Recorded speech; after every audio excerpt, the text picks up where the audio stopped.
morning. Today I'm going to be sharing a updated recipe of one that I posted on my channel before for banana bread. This is an updated, healthier version and one that my husband absolutely loves. So I'll explain some of the changes as we get started in making the bread.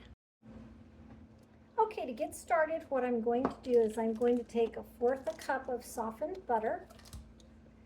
And this recipe actually calls for granulated sugar, but we don't eat refined sugar, so you can either use coconut sugar, but we choose to use maple syrup because the glycemic index is a little bit lower and it's a healthier, natural type of sweetener. So what you're going to do to that is take a hand mixer and cream that together.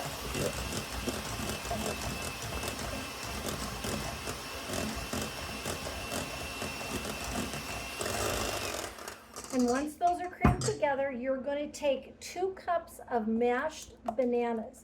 You want to make sure that you don't put the bananas in their whole and then decide that that's 2 cups. You need to mash them and make sure that, again, that you have 2 cups of mashed. The sweetness of the bananas kind of helps with the amount of sweetener that you're using. So that makes it a little bit more healthier. So I'm going to go ahead and mix these up.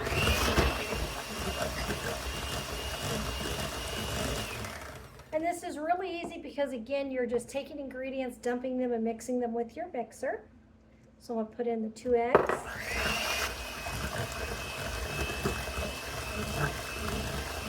Mix that up till it's combined.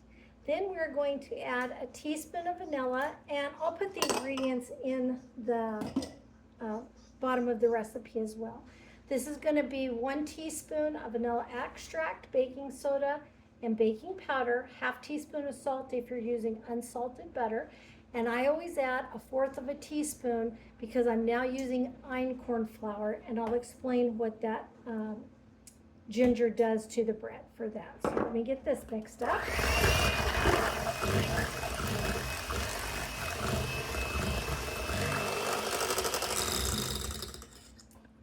So now that that's all mixed up, what you're going to do now is you're going to use a spoon to incorporate einkorn flour.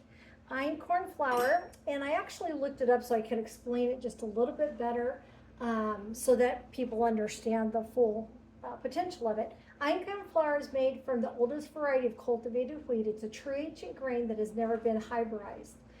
Prized for its warm, nutty flavor, it offers a higher protein and nutrient content than modern wheat, while possessing a simpler, weaker gluten structure that might find it easier to digest.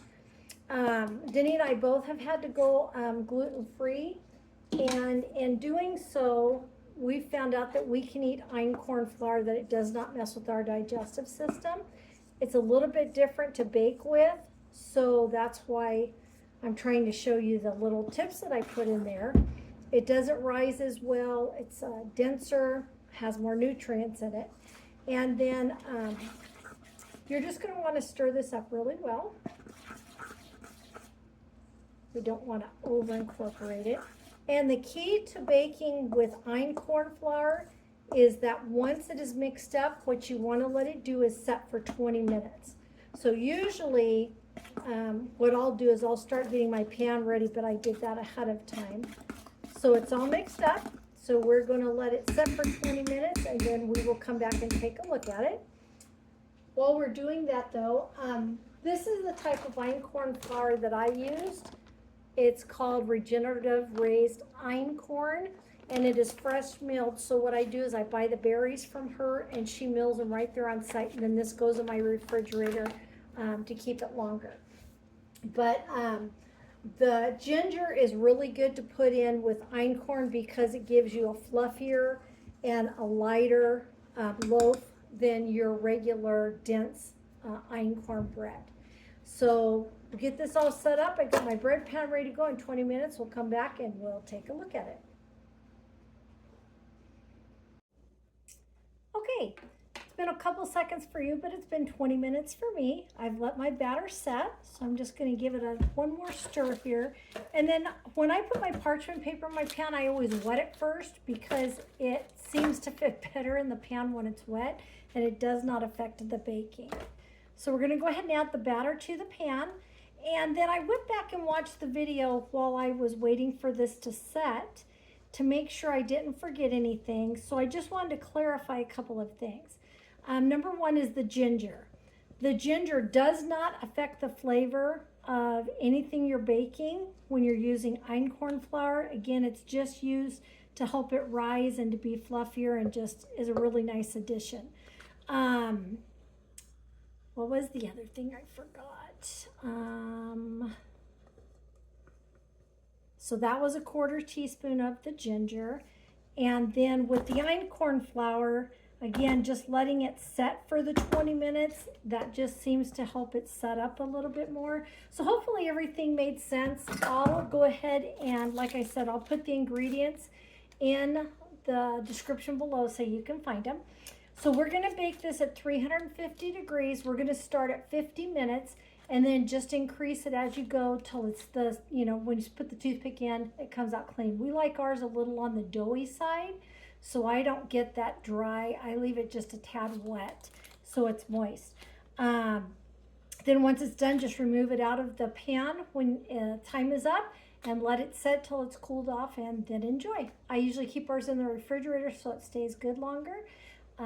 So anyways, I'll do another shot here as soon as it comes out of the oven.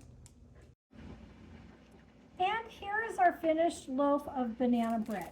I'll be taking it out of the pan in just a little bit, but I just wanted to show you. Ends up rising pretty good. It's a pretty good size loaf. I don't know if you can see it. I'll just take it out now. That's pretty good, and you can see by the way it moves, it's very moist. So this is going to be a great loaf of banana bread. Again, I hope you try the recipe, and excited to see what you think about it if you do. Thanks so much for joining me today, and have a blessed day.